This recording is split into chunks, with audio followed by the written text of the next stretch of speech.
Hello everyone, welcome back to home tutor. आज की video में हम अध्ययन करने वाले हैं कक्षा 9 के संस्कृत विषय का। पुस्तक है शेमुशी भाग 1 और इसमें आज हम पहले पाठ का अध्ययन करेंगे। पाठ का नाम है भारती वसंत गीति। भारती यानी कि माँ सरस्वती। माँ सरस्वती के कई सारे नाम हैं जिसमें से एक नाम भारती भी है।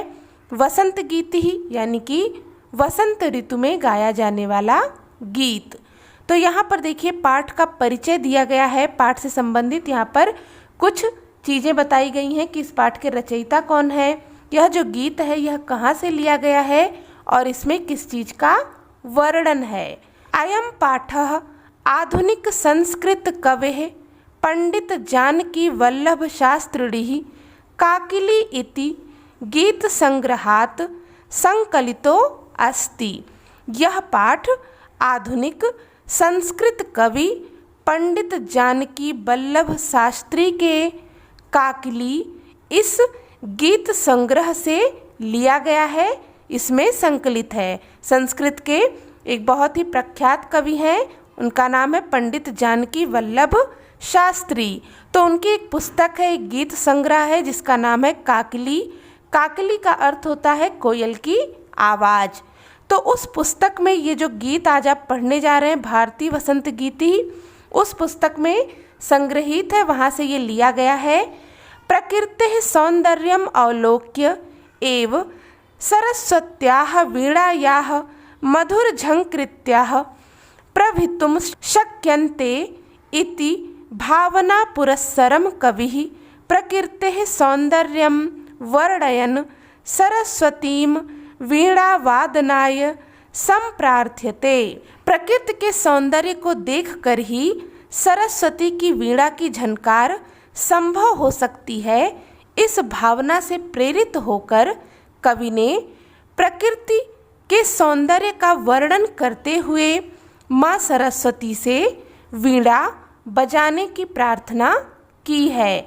तो कवि का ऐसा मानना है कि जो प्राकृतिक सौंदर्य है उसको देख करके ही माँ की वीणा झंकृत होती है, यानी माँ सरस्वती अपनी वीणा को बजाती हैं। इसलिए उन्होंने इस गीत में प्रकृति का वर्णन किया है, प्रकृति के सौंदर्य का वर्णन किया है और माँ सरस्वती से वीणा बजाने की प्रार्थना की है। तो चलिए इस पाठ को हम पढ़ेंगे। यहाँ पर जो श्लोक, जो गीत दिए गए हैं और इसके अर्थ को समझेंगे। पहला श्लोक है निनादय नवीनामय वाणी वीणाम मृदुम गाय गीतिम ललित नीति लीनाम मधुर मंजरी पिंजरी भूतमालाः वसंते लसन्तीः सरसा रसालाः कलापाः ललित कोकिला काकली नाम निनादय नवीनामय वाणी वीणाम। तो सबसे पहले यहाँ पर हम श्लोक का अन्वय देख लेते हैं।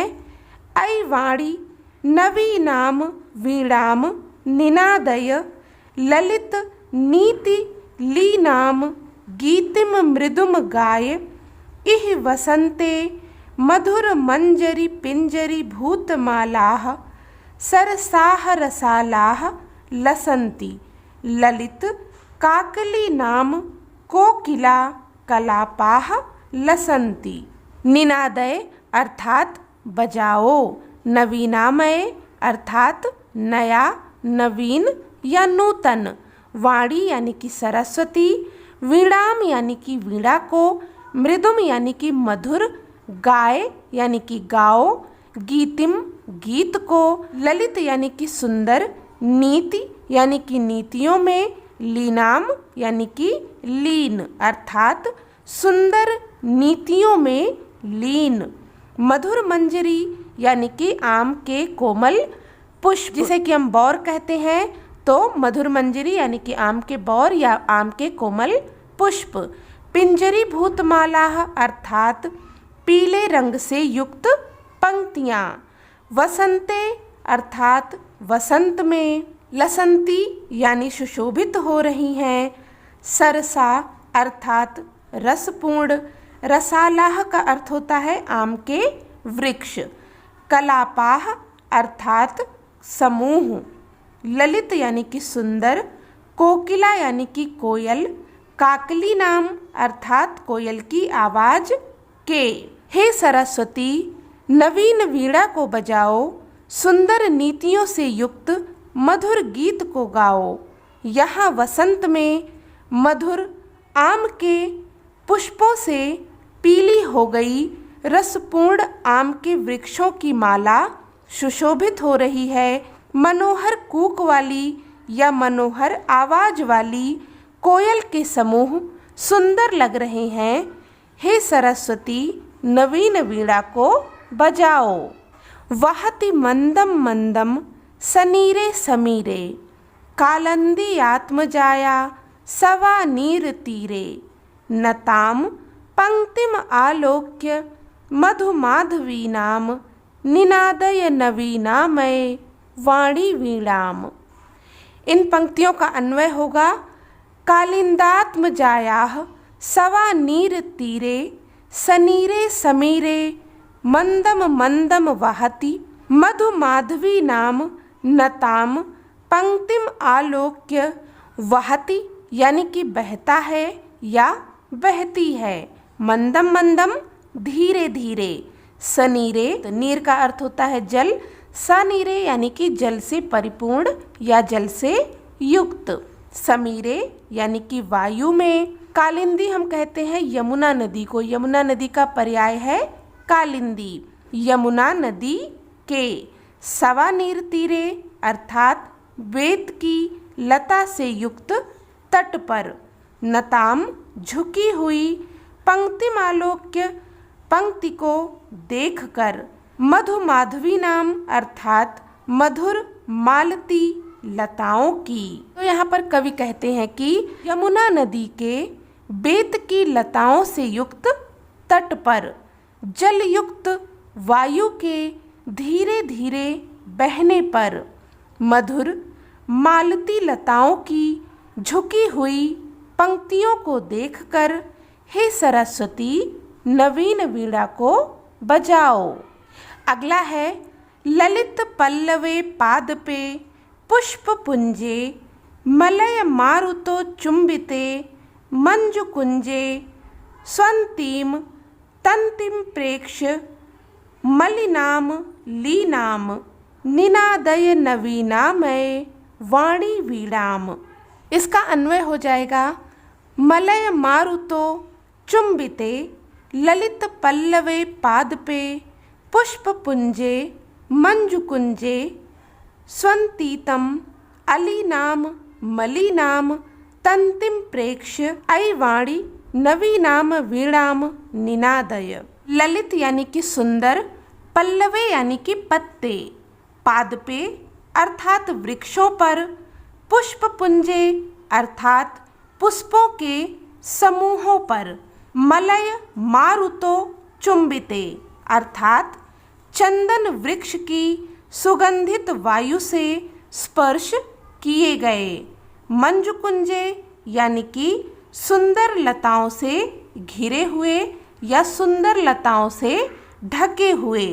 स्वंतीम अर्थात ध्वनि करती हुई, तंतिम यानी कि पंक्ति को या समूह को, प्रेक्ष यानी कि देखकर, मलिनाम अर्थात काले, अलीनाम अर्थात भंवरों की, चंदन वृक्षों से सुगंधित वायु से स्पर्श किए गए सुंदर पत्ते वाले वृक्षों पर, फूलों के समूह पर, सुंदर लताओं से ढके हुए स्थान पर, ध्वनि करते हुए काले भंवरों की पंक्तियों को देखकर, हे सरस्वती, नई वीणा को बजाओ। लता नाम नितांतम सुमम शांतिशीलम, चलेत उच्छलेत कांति सलिलम, सलीलम तवाकर्ण्य वीणाम दीनाम नदीनाम, निनादय नवीनामय वाणी वीणाम।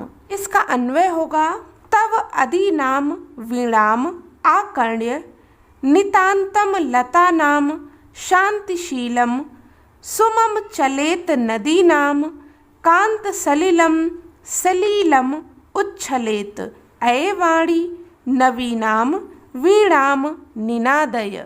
लता नाम अर्थात लताओं के, नितांतम अर्थात पूरी तरह से, सुमम यानी फूल को, शांतिशीलम अर्थात शांति से युक्त, चलेत यानी कि हिल उठे, उच्छलेत यानी कि उछल पड़े, शांत सलिलम अर्थात स्वच्छ जल, सलीलम अर्थात क्रीड़ा युक्त, तव का अर्थ होता है तुम्हारा, आकर्ण्य यानी कि सुनकर, वीणाम यानी कि वीणा को, आदि नाम अर्थात ओजस्वी या ओजपूर्ण, नदी नाम अर्थात नदियों का। हे माँ सरस्वती, तुम्हारी ओजपूर्ण वीणा को सुनकर पूरी तरह से लताओं के शांतियुक्त पुष्प हिल उठे, नदियों का स्वच्छ जल क्रीड़ा युक्त होकर उछल पड़ा। हे सरस्वती, नवीन वीणा को बजाओ। तो इस तरह से हमने यहाँ पर इस पाठ का अध्ययन कर लिया, इसके अर्थ को समझ लिया। इस पाठ से संबंधित जितने भी कठिन शब्द हैं उसका यहाँ पर आपके पुस्तक में अर्थ दिया गया है, पर संस्कृत के शब्द हैं और उनका संस्कृत में ही अर्थ दिया गया है। बाद में यहाँ पर हिंदी में भी उसका अर्थ है और इंग्लिश में भी है। और इसके बाद आता है इस पाठ का अभ्यास कार्य, जो कि हम करेंगे अपने अगले वीडियो में। होपफुल कि आज की ये वीडियो आपके लिए हेल्पफुल रही होगी। अगर आपको हेल्पफुल लगी तो प्लीज़ इसे लाइक करें, शेयर करें और सब्सक्राइब करें चैनल होम ट्यूटर को। मिलते हैं नेक्स्ट वीडियो में, तब तक के लिए take care and bye bye.